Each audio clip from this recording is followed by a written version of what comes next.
Rain began before evening prep.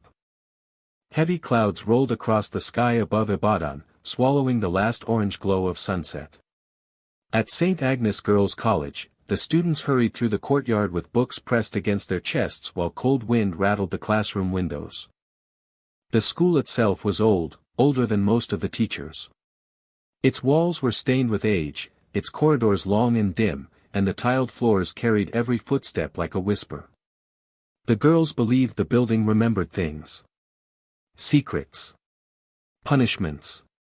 Cries. And among all the stories whispered inside those walls, none was more feared than the story of Madame Koi Koi. Even years after her death, nobody spoke her name loudly. The juniors only heard pieces of the tale from frightened seniors during late-night hostile gossip sessions. She used to wear red heels every single day. They said she could smell fear. My cousin attended this school when she was alive. They buried her without the shoes, but somehow the shoes disappeared. At first, Ada thought they were exaggerating. Every boarding school in Nigeria had ghost stories. Some schools had headless priests. Others had crying babies in abandoned toilets. Some claimed dead students roamed the dormitories during exams. But Madame Koi Koi was different. People spoke about her like she was real. Like she was listening. Ada was 16 when she arrived at St. Agnes Girls' College. Quiet and intelligent, she quickly learned that survival in boarding school required two things: keeping out of trouble and pretending not to be afraid. Unfortunately, fear found her anyway. It started on her third week in school. The seniors woke the juniors at exactly midnight. Everybody outside. Girls stumbled out of bed half asleep, wrapping sweaters around themselves against the cold. The corridor lights flickered as they gathered near the staircase. A tall senior named Bose stood before them dramatically with a torchlight beneath her chin. "You girls think this school is normal," she whispered. Nobody answered. Bose smiled slowly. "Then let me tell you about Madame Koi Koi." The rain beat softly against the hostel roof as the girls listened. "Many years ago," Bose began, "there was a teacher here. Very beautiful. Very wicked. Nobody knew her real name. Students called her Madame Koi Koi because of the sound her shoes made." Bose tapped her slippers slowly against the tiles. "Koi, Koi, Koi." Several juniors shifted uneasily. "She taught literature," Bose continued. "But honestly, she taught fear more than books. If your uniform was dirty, she flogged you. If you answered a question wrongly, she insulted your family. If you laughed when she passed, she punished your entire class." "What happened to her?" a girl whispered. Bose's smile vanished. "One night, some students pushed her down the staircase near the old science block. A cold silence spread across the corridor. They say her neck twisted backwards before she died. But before her last breath, Bose lowered her voice. She promised she would come back. Thunder cracked outside. Several girls screamed. The seniors burst into laughter. Look at their faces. But Ada noticed something strange. None of the seniors laughed for long. Because when the thunder faded, another sound briefly echoed somewhere deep in the building. Koi. Koi. Koi. The seniors immediately stopped smiling. "Go back to sleep," Bose said quickly. Nobody argued. That night, Ada barely slept. The next morning, she noticed something odd during assembly. Near the back row of teachers stood an elderly woman with tribal marks and tired eyes. Everyone called her Mama Bunmi, the oldest cleaner in the school. As students dispersed after assembly, Mama Bunmi grabbed Ada's wrist suddenly. "You," she whispered. Ada startled. "Ma. If you ever hear heels walking at night," the old woman said, "don't answer." Ada forced a nervous laugh. "It's only stories."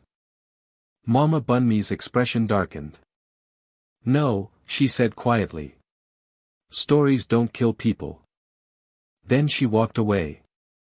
For weeks, nothing happened. School life continued normally.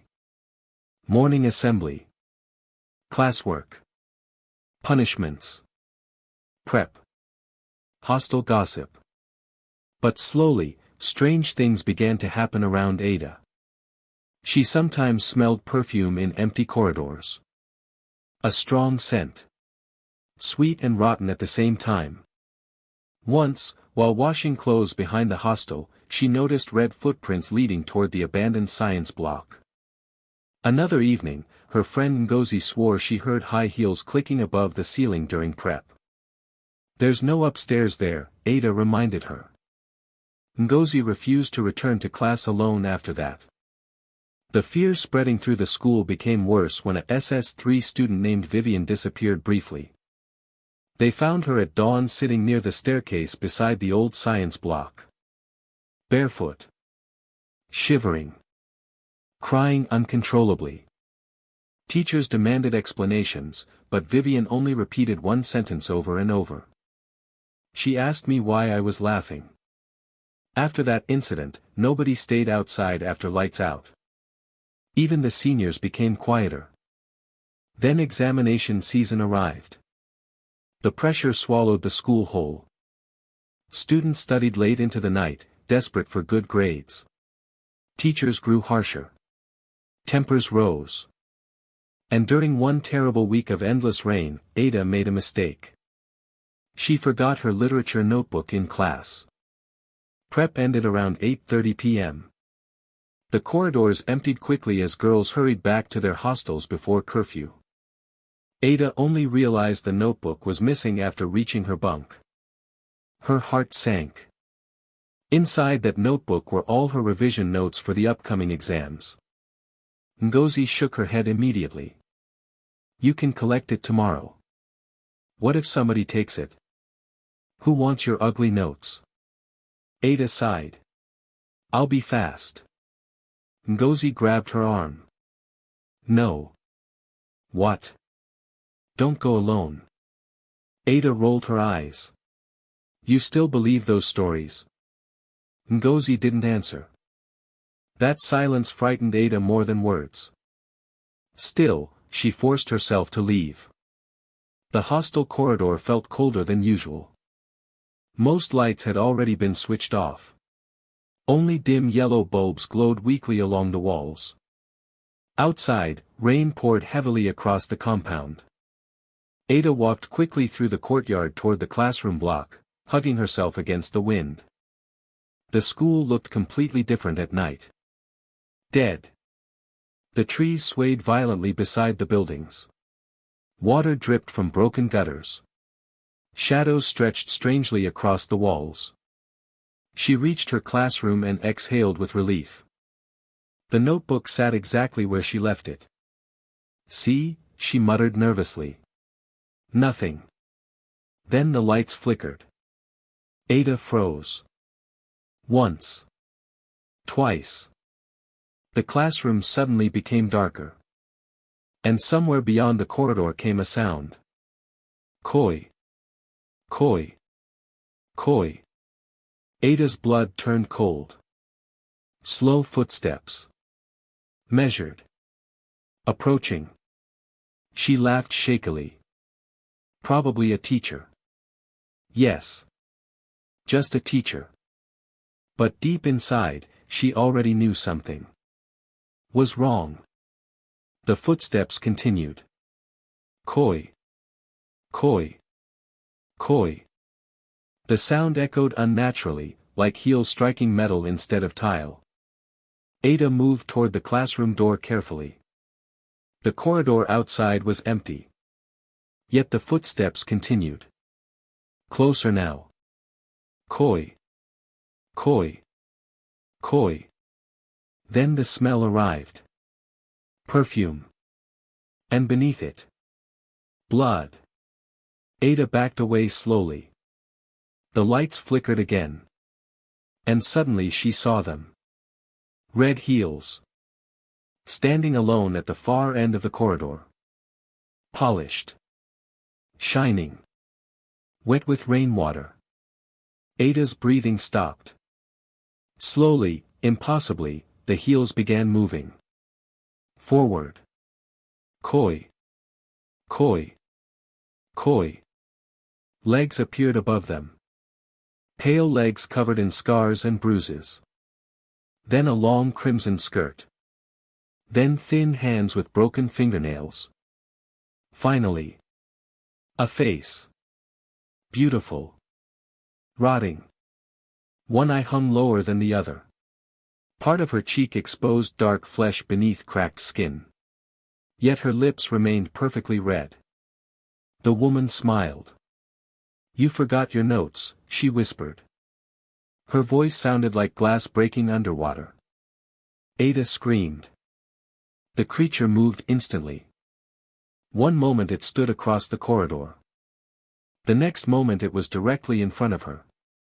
Cold fingers grabbed Ada's throat. "You girls laughed at me," Madame Koi Koi hissed. Ada struggled desperately. "I didn't. I swear." The ghost tilted her head unnaturally. "You wear the same uniform." Her nails dug deeper into Ada's skin. "You breathe the same air."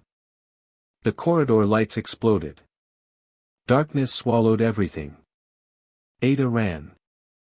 She didn't know how she escaped. 1 second she was trapped in icy fingers. The next she was sprinting blindly through darkness while the sound followed behind her. Koi. Koi. Koi. Faster. Closer. The heels struck the floor violently now. Koi. Koi. Koi. Ada crashed against walls and desks in panic. Then she saw the staircase ahead. The same staircase where Madame Koi Koi died. Ada nearly slipped on the wet tiles as she rushed downward. Behind her came laughter. A horrible cracking laugh. "You cannot run from me." Ada reached the bottom floor and burst into the courtyard. Rain drenched her instantly. She screamed for help. No answer. The entire school seemed asleep. Or dead. Lightning flashed across the compound. And in that bright white instant, Ada saw figures standing beside the trees. Girls. Dozens of girls. Wearing old St. Agnes uniforms. Their eyes were empty. Their mouths hung open silently. Ghosts. Another lightning flash. They vanished. Ada sobbed and stumbled toward the hostel. Then the heels stopped. Silence. Complete silence. Ada turned slowly. Madame Koi Koi stood beneath the rain near the staircase entrance. Perfectly still.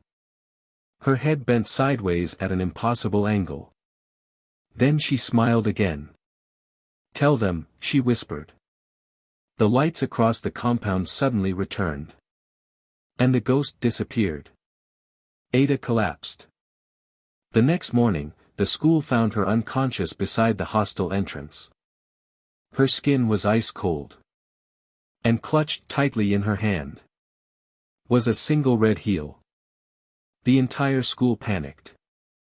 Teachers questioned Ada repeatedly, but she could barely speak. Whenever anyone mentioned the ghost, she began shaking violently. The principal tried to dismiss everything as stress. But rumors spread faster than wildfire. Students stopped attending evening prep. Parents flooded the school with angry phone calls. Some girls claimed they heard heels outside their dormitories at night. Others reported seeing a woman standing beside the water tanks after midnight. Then another student disappeared. A junior named Esther. They found her inside the abandoned science laboratory. Alive. But changed. She refused to speak. Refused to eat. And scratched the word she is coming across the dormitory walls every night. The school chaplain organized emergency prayers. Pastors arrived. Holy water was sprinkled across the buildings. For 3 days, students fasted and prayed. And for 3 days, the sound disappeared. Hope slowly returned. Until the fourth night. It began during heavy rainfall again. At exactly midnight, every light in the hostel went out simultaneously.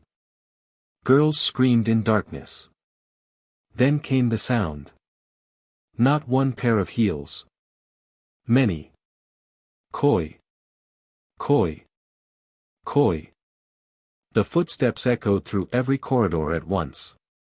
Windows slammed open violently. Some girls swore they saw blood dripping from the ceilings. Others claimed invisible hands pulled their blankets away. Ada hid beneath her bunk trembling uncontrollably. Then she heard breathing beside her. Slow. Cold. A whisper floated beneath the darkness. You told them. Ada began crying silently. I'm sorry. A pale face appeared beneath the bunk. Madame Koi Koi smiled.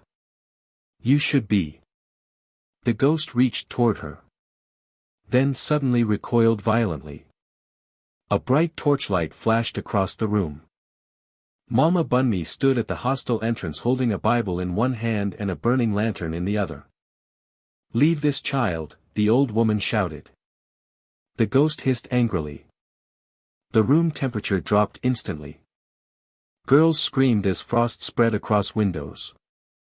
Mama Bunmi began praying loudly. Madame Koi Koi's face twisted with rage. You could not save me, the ghost whispered. Tears appeared in Mama Bunmi's eyes. I tried. For the first time, the ghost looked human. Sad. Broken. Then her neck snapped sideways again with a sickening crack. Hatred returned to her face. She pushed me too, the ghost growled, pointing at Ada. Ada stared in confusion. What? But Mama Bunmi already understood. Years ago, when students attacked Madame Koi Koi, many teachers watched silently. Nobody helped. Not even the cleaners. The guilt never left them. She was cruel, Mama Bunmi whispered painfully. But she did not deserve that death. Madame Koi Koi's eyes darkened completely black. Now all of you will suffer. The lantern exploded. Darkness swallowed the hostel again. And the ghost vanished. The next morning, St. Agnes Girls' College shut down indefinitely. Parents arrived in crowds to collect their children. Some teachers resigned immediately. Nobody wanted to remain there. As students packed their belongings, Ada searched for Mama Bunmi to thank her. But the old cleaner was gone. No one had seen her since the previous night. Not even the staff. It was as though she had disappeared into the school itself. Years passed. The buildings of St. Agnes slowly decayed. Grass swallowed the basketball court. Classroom windows shattered from neglect. People avoided the road near the school after dark. Drivers claimed they sometimes saw a woman in red standing beside the gate during storms. Others reported hearing heels clicking behind them on empty roads. Teenagers dared each other to enter the abandoned compound at night. Most returned terrified. Some never returned at all. Ada never forgot. Even as an adult living far away from Ibadan, she still woke screaming whenever rain struck her windows. She never wore red shoes again. Never entered another boarding school. And never ignored strange footsteps at night. But the worst part came years later. One evening, Ada attended a wedding in Lagos. Music blasted loudly. Guests danced happily beneath colorful lights. For the first time in years, Ada almost felt normal again. Then she noticed a little girl staring at her from across the hall. The child wore an old-fashioned school uniform. And red shoes. Ada's stomach tightened. The girl smiled slowly. Koi, Koi, Koi, she whispered softly. Then the lights went out. Women screamed. People panicked in darkness. And somewhere inside the crowded hall came the unmistakable sound of heels walking slowly across tile. Koi. Koi. Koi. When the lights returned, the little girl was gone. But near Ada's chair sat a single polished red heel. Waiting. Even now, students across Nigeria still whisper the story during midnight hostel gossip. Some believe Madame Koi Koi hunts cruel children. Others think she kills only those who mock the dead. But nearly everyone agrees on one thing. If you hear heels walking behind you at night, do not turn around. Do not answer if someone calls your name. And if the air suddenly smells like perfume mixed with blood, run. Because Madame Koi Koi may already be smiling behind you. Don't forget to like, subscribe and share.